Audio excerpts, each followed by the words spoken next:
Hello friends, welcome to my YouTube channel Science Buzz and I am here with you Kumar Priyanshu. और आज हम लोग इस वीडियो में बात करने वाले हैं कि क्या होगा अगर हम एक बॉल को 90% of the speed of light पे थ्रो करें, तो हमें क्या एटमॉस्फेयर में चेंजेस मिलेगा या क्या बॉल का स्ट्रक्चरल, केमिकल, फिजिकल चेंजेस होने वाला है। So without wasting time let's start this video start करने से पहले एक चीज़ बोल देता हूँ, अगर आप इस चैनल पे नए हैं तो इस वीडियो को ज़रूर से ज़रूर लास्ट तक देखें और मेरे चैनल को सब्सक्राइब कर लें ताकि आपको ऐसे ही अनोखे तत्वों के बारे में जानने को लगातार मिलते रहे। So let's start now. तो जब मैं इसके बारे में पढ़ रहा था तो मुझे एक बात समझ में आया कि ये जो इंसिडेंट होगा वो बहुत ही जल्दी होने वाला है। मतलब आपके पलक झपकने से पहले उस बॉल के साथ बहुत कुछ हो चुका होगा। तो आप लोग को अच्छे से समझाने के लिए पार्ट वाइज पार्ट मैंने एक स्मॉल स्केल लिया है जिसे हम कह रहे हैं यहाँ पे नैनो सेकेंड। मैं इस वीडियो में हर एक चीज़ नैनो सेकेंड्स में बताने वाला हूँ। So let's start. तो बॉल इतना स्पीड से जाएगा कि जो उसके बाहर का सराउंडिंग्स होगा वो प्रैक्टिकली स्टेशनरी हो जाएगा उसके रिस्पेक्ट में। मतलब उसके स्पीड के कंपैरिजन में बाहर के एटमॉस्फेयर में जो मॉलिक्यूल्स है, ह्यूमन से या कोई भी एक्टिविटीज़ हो रहा है वो एक तरह से आपको लगेगा कि वो स्टॉप हो चुका है। यहाँ तक कि जो मॉलिक्यूल्स है जो बहुत रैंडम मूव करते हैं और उसका भी वेलोसिटी अच्छा खासा होता है, वो भी इस स्पीड के सामने लगेगा कि वो एक स्टेशनरी ऑब्जेक्ट है या फिर वो स्टेशनरी है। मतलब वो कहीं मूव नहीं कर रहा है, क्योंकि जो मॉलिक्यूल्स होते हैं एटमॉस्फेयर में वो कुछ 100 माइल्स के स्पीड से मूव करते हैं, लेकिन जो हमारा ये बॉल है वो 600 माइल्स पर आवर के स्पीड से मूव कर रहा है, which is much more than that of the molecule. तो अगर आप बॉल के स्पीड में मूव कर रहे होंगे with the respect of ball, तो आपको बाहर के एटमॉस्फेयर में जो मॉलिक्यूल्स है वो लगेगा कि एक जगह फ्रीज हो गया है। इतना स्पीड में आप मूव कर रहे होंगे अगर आप बॉल होते तो। और यहाँ थर्मोडायनामिक्स के लॉज भी काम नहीं करेंगे। थर्मोडायनामिक्स के लॉज के अनुसार जो अगर आप एक बॉडी मूव कर रहा है, सपोज एक कार मूव कर रहा है, तो जो उसके सराउंडिंग में एयर होगा वो उसके अराउंड में वो होके पार हो जाएगा। मतलब जो सामने जो एयर है वो उसके ऊपर से या दाएं बाएं से निकल जाएगा। लेकिन जो ये बॉल है वो इतना स्पीड से जा रहा है कि मॉलिक्यूल्स को उनके उससे आर पार या उसके साइड से होकर निकलने का मौका ही नहीं मिलेगा, क्योंकि वो लिटरली फ्रीज हो जाएंगे वहाँ पे। इसीलिए जो बॉल के सामने वाले मॉलिक्यूल्स है वो बॉल के साथ इतना ज़ोर से स्ट्राइक होगा कि वो उसका एटम या उसका मॉलिक्यूल बॉल के मॉलिक्यूल्स के साथ फ्यूज कर जाएगा। हर एक एटम जब बॉल के एटम के साथ कंबाइन या फ्यूज करेगा तो गामा रे बर्स्ट होगा, और तो और मॉलिक्यूल्स या फिर जो बॉडी है इस बॉल का उसका भी पार्टिकल्स सराउंड में स्प्रेड होगा, मतलब वो टूटते जाएगा।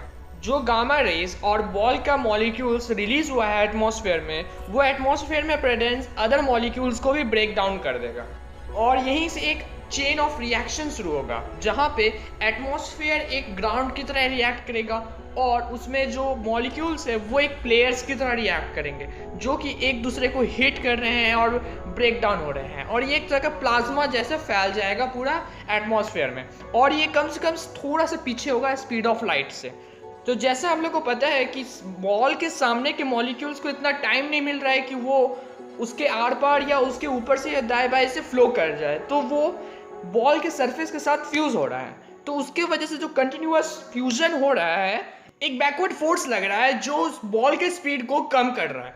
लेकिन जो ये लाइट की स्पीड का 90% जो स्पीड है उसके वजह से जो बैकवर्ड फोर्स है वो ऑलमोस्ट नेग्लेक्ट हो जा रहा है, तो जिसकी वजह से इसके स्पीड में कोई इफेक्ट नहीं पड़ रहा है। लेकिन जो ये अपोजिट फोर्स जो न्यूक्लियर फ्यूजन की वजह से हो रहा है वो वेस्ट नहीं जा रहा है, वो जो बॉल का सरफेस है उसमें से मॉलिक्यूल्स या उसका पार्टिकल्स को ब्रेक डाउन कर रहा है। और ये ब्रेक डाउन इतना जोर से हो रहा है कि जब वो बाहर एटमॉस्फेयर में जा रहा है इस बॉल का पार्टिकल्स, वो खुद अकेले और 3-4 राउंड्स ऑफ न्यूक्लियर फ्यूजन करवा रहा है। मतलब कि अगर एक पार्टिकल एक न्यूक्लियर फ्यूजन की वजह से रिलीज हुआ है एटमॉस्फेयर में, वो और 3 पार्टिकल्स को एटमॉस्फेयर का ब्रेक डाउन कर रहा है। और अगर कोई बैट्समैन इस बॉल को फेस करने वाला है, सपोज ऐसा हो नहीं सकता लेकिन सपोज अगर कोई बैट्समैन इस बॉल को फेस करने वाला है तो लगभग 70 नैनो सेकेंड्स में वो बॉल उस बैट्समैन तक पहुंच जाएगा। उस बैट्समैन को ये पता भी नहीं चलेगा कि बॉलर ने वो बॉल को डाला और वो बॉल उस तक पहुंच जाएगा, क्योंकि जो लाइट इंफॉर्मेशन लेके आ रहा है उससे ये बॉल कुछ ही सेकेंड या कुछ 10% स्लो है। आइए तो अब बात करते हैं बॉल का शेप या फिर बॉल के सराउंडिंग का एटमॉस्फेयर में क्या होगा। जो कंटिन्यूस न्यूक्लियर फ्यूजन हो रहा है और breaking down of particles continuously जो हो रहा है, उसके वजह से बॉल का शेप एक बुलेट की, लगभग एक बुलेट के जैसा हो जाएगा और उसका जो पार्टिकल्स या जो बॉल होगा एक तरह का प्लाज्मा के तरीके से एटमॉस्फेयर में फैल जाएगा, जो कि और फर्दर न्यूक्लियर रिएक्शंस करते जा रहा होगा। और उस प्लाज्मा का कंटेंट होगा कार्बन, ऑक्सीजन, हाइड्रोजन और नाइट्रोजन।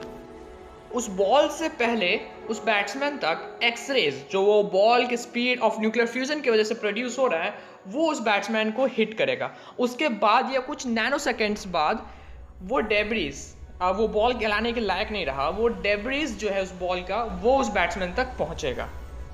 बैट्समैन तक वो बॉल के पहुंचने के बावजूद जो बॉल है वो अच्छा खासा स्पीड होगा, या फिर उसका जो प्लाज्मा है वो बहुत अच्छे खासे स्पीड होगा, जो कि उसके स्पीड ऑफ लाइट के, तो वो उस बैट्समैन और विकेट कीपर सबको लेके वो एक्सपैंड होते जाएगा, वो अपवर्ड, आउटवर्ड और पूरा ग्राउंड में स्प्रेड हो जाएगा। ये सब जो होगा वो पहले माइक्रो सेकेंड में ही हो जाएगा। नाउ सपोज ये इंसिडेंट्स को आप एक बाहर हिल टॉप व्यू से देख रहे हैं शहर के, तो आपको क्या ऑब्जर्व होगा? आपको ऑब्जर्व होगा कि एक बहुत ही ज़्यादा चमकीला लाइट, दैट मीन्स सन से भी ज़्यादा ब्राइट लाइट आपको ऑब्जर्व होगा उस पॉइंट में जहाँ पे ये न्यूक्लियर फ्यूजन बॉल के साथ हो रहा है। और ये जो लाइट है ये धीरे धीरे कुछ सेकेंड बाद फेड होते जाएगा और इसके बाद आपको एक स्मोक का बहुत बड़ा मशरूम शेप स्ट्रक्चर दिखने को मिलेगा, जैसे हिरोशिमा और नागासाकी में हुआ था, लेकिन हाँ उससे थोड़ा कम स्ट्रक्चर होगा। जो न्यूक्लियर फ्यूजन हो रहा था उसके वजह से चेन रिएक्शन जो एटमॉस्फेयर में शुरू हुआ, उसके वजह से चारों तरफ न्यूक्लियर फ्यूजन होने लगेगा और बहुत ही ज़्यादा अमाउंट में एनर्जी रिलीज होगा, जिसके वजह से पूरा एटमॉस्फेयर न्यूक्लियरली चार्ज हो जाएगा और एक बहुत बड़ा न्यूक्लियर ब्लास्ट होगा जो क्रिकेट ग्राउंड को एक क्रेटर में बदल देगा और पूरा एटमॉस्फेयर में रेडिएशन फैल जाएगा।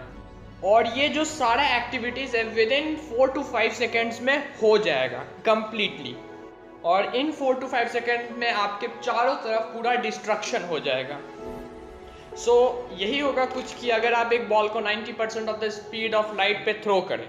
तो आज के वीडियो के लिए बस इतना ही। अगर आपको ये वीडियो अच्छा लगा तो इस वीडियो को लाइक करें, मेरे चैनल को सब्सक्राइब करें, ताकि आपको ये ऐसे अनोखे थॉट्स पे साइंटिफिक रीजनिंग जरूर मिले।